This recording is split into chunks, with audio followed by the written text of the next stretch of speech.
Je vais peut-être commencer par me tourner vers Jean-Marie Schmitz de Lafarge sur ce point-là. Quel est votre jugement?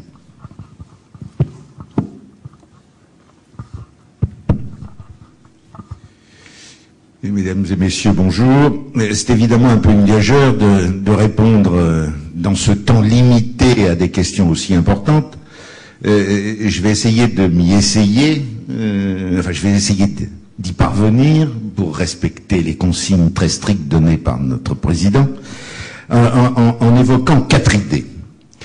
La première, c'est que l'entreprise dans laquelle je travaille est une entreprise qui appartient à l'industrie lourde. Et que l'industrie lourde, elle a besoin d'abord d'ingénieurs et d'ingénieurs de terrain qui préfèrent l'usine à jouer les virtuoses de la finance. Ce qui se passe sur le plan mondial devrait encourager davantage d'ingénieurs à rester dans des métiers d'ingénieurs qu'à aller travailler dans les banques. La formation de ces ingénieurs doit leur permettre, pour ce qui nous concerne, d'exercer des fonctions de fabrication, des fonctions de maintenance électrique, pour lesquelles au Maroc nous trouvons relativement facilement les qualifications et les personnels dont nous avons besoin, maintenance mécanique pour lesquelles le choix est beaucoup moindre et qui révèle être une denrée beaucoup plus rare. Ingénieur capable aussi de conduire des travaux neufs et de conduire des projets, ingénieur de process industriels pour améliorer le niveau de nos performances. Pour les industries à feu continu, tout dirham gagné sur le process se traduit par des sommes importantes à la fin de l'année. Et puis enfin des hommes ou des femmes de qualité produit. Pas de qualité système, mais de qualité produit. La connaissance d'un produit, ses caractéristiques sont nettement plus longues à acquérir que les process industriels. Et il est important, si on veut, sur des produits qui peuvent être considérés souvent comme des commodités, faire la différence vis-à-vis de ses concurrents, il faut que nous ayons des ingénieurs qualité produit qui soient de première qualité. Nous avons besoin aussi à un autre niveau de techniciens de niveau DUT, en particulier dans les domaines des procédés et de l'électromécanique. Deuxième idée, nos métiers connaissent une évolution technologique rapide et importante. Et ça veut dire 2 choses. D'abord, il faut que ceux qui deviennent nos collaborateurs aient un niveau de qualification plus élevé.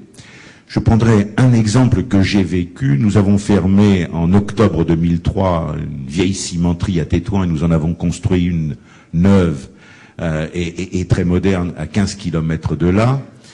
Cette usine moderne produit 4 fois plus que celle que nous avons fermée, avec 2 fois moins de personnel. Mais évidemment pas avec les mêmes qualifications.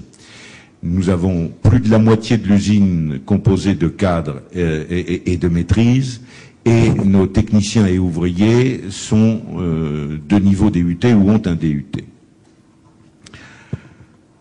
Deuxième exigence liée à cette évolution technologique rapide, c'est une capacité d'adaptation à un environnement qui bouge et une ouverture internationale, puisque nous travaillons dans une économie mondialisée.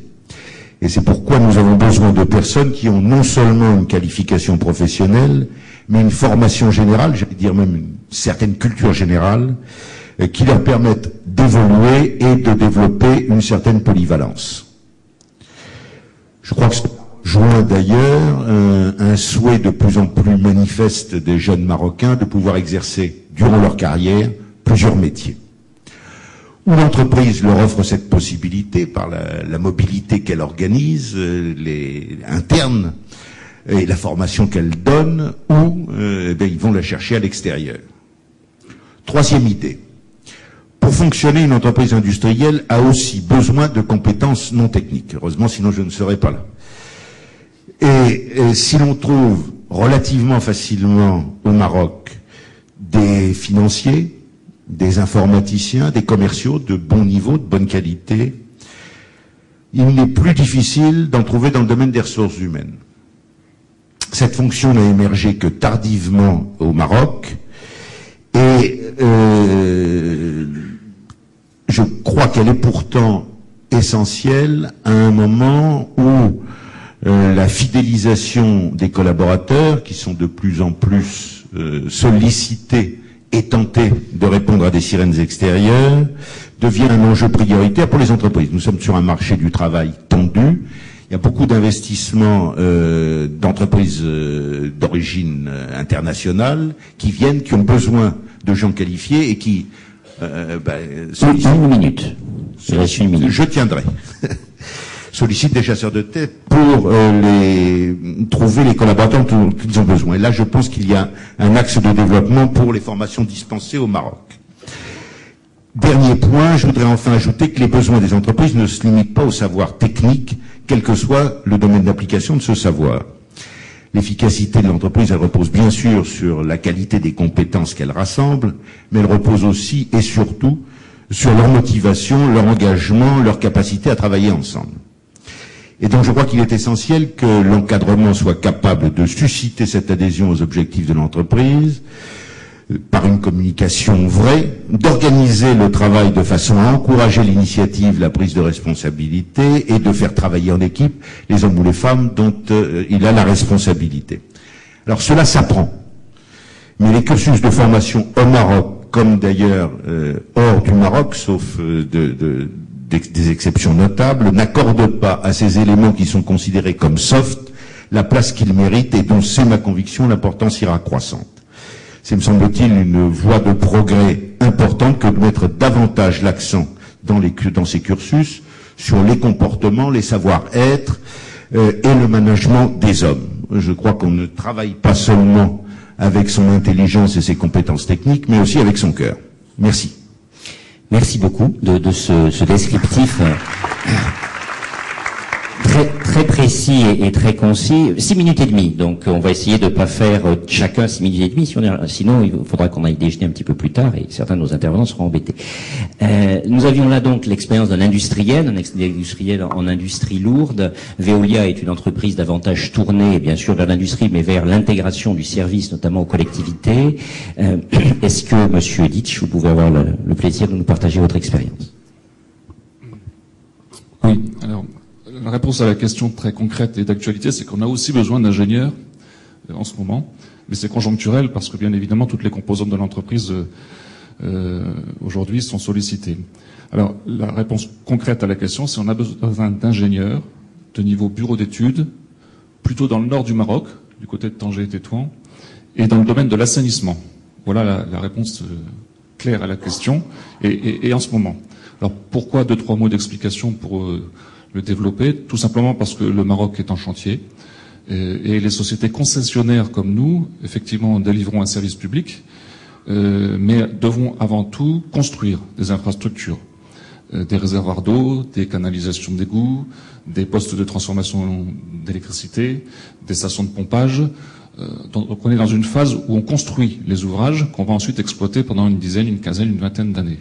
Et donc cette ressource d'ingénieurs de bureaux d'études aujourd'hui nous fait défaut, et notamment dans le nord du royaume qui est en plein développement depuis l'impulsion qui a été donnée par Sa Majesté le Roi en 2001.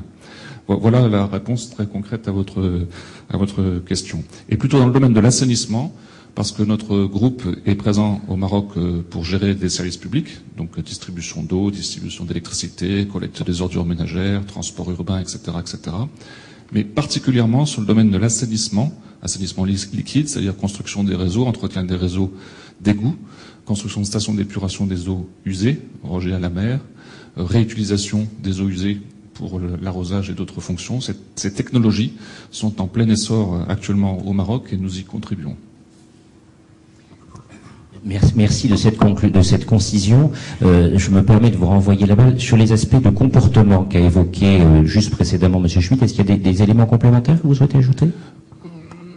Simplement préciser que le marché est tendu, difficile. Surtout dans cette région nord. Le bassin de l'emploi des cadres supérieurs, finalement, c'est Rabat, c'est Casablanca. Et il est difficile de fidéliser des cadres de très bon niveau dans le nord du royaume aujourd'hui. Peut-être d'abord parce que ça ne les attire pas toujours de vivre à Tanger ou à Tétouan. Personnellement, j'y ai vécu 3 ans, j'ai trouvé ça très agréable, mais c'est peut-être pas forcément le cas pour tous. Et puis parce que la concurrence, le marché de l'emploi est très tendu et que la surenchère existe, c'est normal. Et donc quelquefois même entre nous, on peut même s'arracher les meilleurs éléments, n'est-ce pas, Jean-Marie, et qu'on n'est pas les seuls dans cette région en plein développement.